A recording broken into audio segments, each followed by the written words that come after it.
The National Trust, bless its cotton socks, has a rather enormous job on its hands. Think about it. Dotted all over this green and pleasant land are stately homes, bits of coastline, and gardens that would make Alan Titchmarsh weep with joy. Keeping all this splendour shipshape is no mean feat, I can tell you. It involves a lot of dedicated folk, a fair bit of fundraising, and the occasional rather delightful surprise. One such surprise, a rather tasty one at that, has recently popped up at Croome Court in Worcestershire.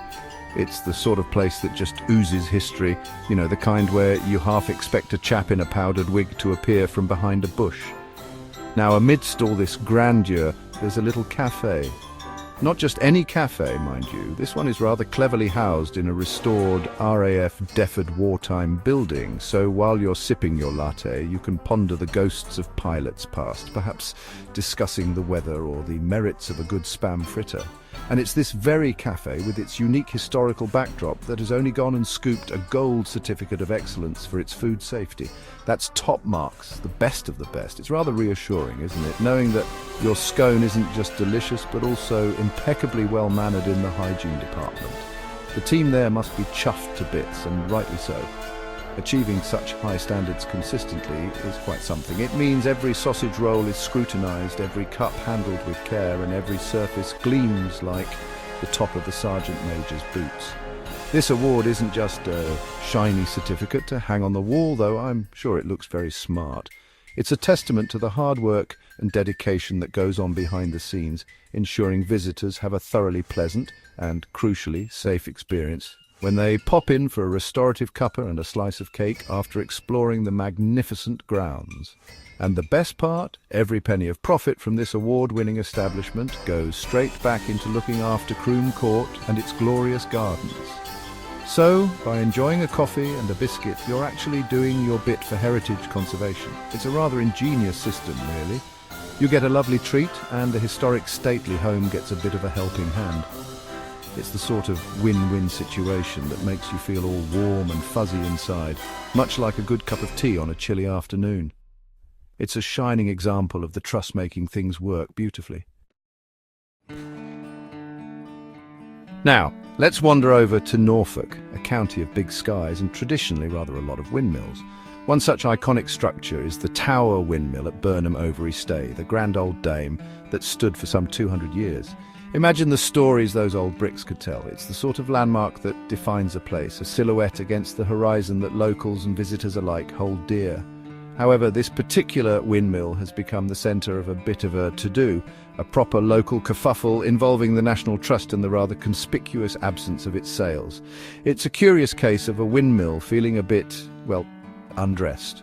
You see, the windmill, which was bequeathed to the Trust way back in 1958, used to be a holiday let, a rather quirky one at that, until the recent pandemic put a stop to things. The problem arose when the Trust put forward plans for its restoration, but these initial plans seemed to suggest the sails and fantail might be stored away indefinitely rather than being put back where they belong. Now, for the good people of Burnham Overy, and indeed anyone with a fondness for picturesque rural England, a windmill without its sails is like a cup of tea without milk. It's just not quite right, is it? Over 100 locals and concerned visitors voiced their objections, a proper chorus of disapproval. The Burnham Overy Parish Council also waded in, understandably keen to see their beloved landmark restored to its full sail-spinning glory. They feared the windmill might be mothballed. A rather sad fate for such a historic structure. It's easy to understand their concern. These sails aren't just bits of wood and canvas. They are the heart and soul of the windmill, symbols of its working past and its enduring presence in the landscape. Their absence leaves a rather large, sail-shaped hole in the view. Thankfully, West Norfolk Council stepped in, with their principal conservation officer making it clear that the reinstatement of the sails and fantail needed to be part of the main restoration plan. They've asked the National Trust for a proper phasing plan, ensuring the work happens within an agreed timescale. It's a bit like a headmaster telling a rather large, well-meaning pupil to pull their socks up and get on with it. The Trust, for its part, has said it's committed to finding a long-term sustainable use for the windmill, which is encouraging. But the locals, quite rightly, want to see those sails turning again. a visual promise fulfilled.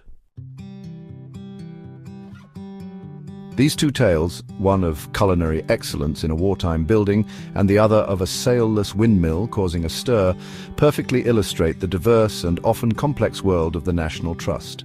On one hand, you have these wonderful moments of triumph, like the Croome Court Café, shining brightly with its gold certificate. It shows innovation, dedication to quality, and a clever way of making heritage sites financially sustainable. It's a reminder that these places aren't just preserved in aspic.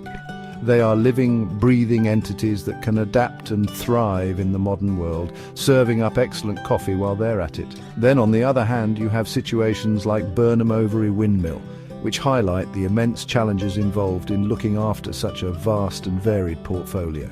Restoring a 200-year-old windmill, especially one that needs its iconic sails reattached, is a monumental undertaking. It involves specialist skills, significant expense, and navigating the often choppy waters of local expectations and planning permissions. It's not simply a case of whacking on some new sails. There are structural considerations, historical accuracy, and long-term maintenance to think about. It's a proper juggling act, trying to balance preservation with practicalities. The National Trust is, in many ways, the custodian of the nation's heirlooms. These aren't just buildings or landscapes. They are tangible links to our past. Places that tell the story of who we are and where we've come from. From grand country estates to humble workers' cottages, from windswept coastlines to ancient woodlands, each site comes with its own unique set of opportunities and headaches. The Croome Café's success shows how these sites can contribute to their own upkeep, generating revenue that directly supports their conservation, a virtuous circle of scones and stewardship. Conversely, the Burnham Windmill saga underscores the deep emotional connection communities have with their local heritage. These landmarks are often woven into the fabric of local identity, and any perceived neglect or departure from their cherished form can understandably cause concern. The Trust has to be not only a careful conservator of stone and timber, but also a sensitive listener and communicator, engaging with local communities to find solutions that respect both the heritage and the people who live alongside it. It's a delicate dance performed on a national stage with countless partners.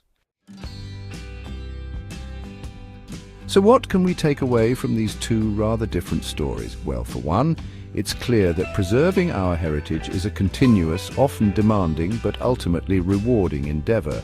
The gleam of the gold certificate at Croome is a testament to everyday excellence, proving that even the smallest details, like food safety in a cafe, contribute to the bigger picture of keeping these wonderful places alive and welcoming.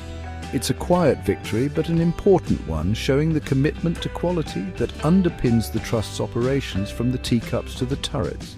The situation at Burnham Overy Windmill, while more complex, also offers a glimmer of hope. The dialogue between the Trust, the Council and the community, though perhaps a little fraught at times, is crucial. It's through these conversations and a shared desire to see the windmill restored that progress will eventually be made. One hopes that before too long those sails will be turning once more, a proud symbol of Norfolk's heritage and a testament to what can be achieved when everyone pulls in the same direction, even if it takes a bit of gentle prodding. The National Trust, then, is much more than just a landlord of old buildings. It's a storyteller, a guardian, and sometimes a mediator. It juggles the demands of conservation science with the practicalities of visitor access and the passionate concerns of local people. It's a task that requires not only expertise and resources, but also a good deal of patience and diplomacy. Sometimes they'll get a gold star for their sandwiches, and other times they'll face a village full of people quite rightly asking, where have the sails gone? It's all part of the rich tapestry of looking after a nation's treasures. Ultimately, the future of places like Croome Court and Burnham Overy Windmill, and countless others across the British Isles, depends on this ongoing effort. It relies on the dedication of staff and volunteers, the support of members and visitors, and a collective understanding that these places matter. They enrich our lives, connect us to our past, and provide spaces for enjoyment and reflection. So let's raise a safely prepared cup of tea to the triumphs and offer a supportive nod to the trials. It's all in a day's work for those looking after our heritage, and a jolly good effort it is too.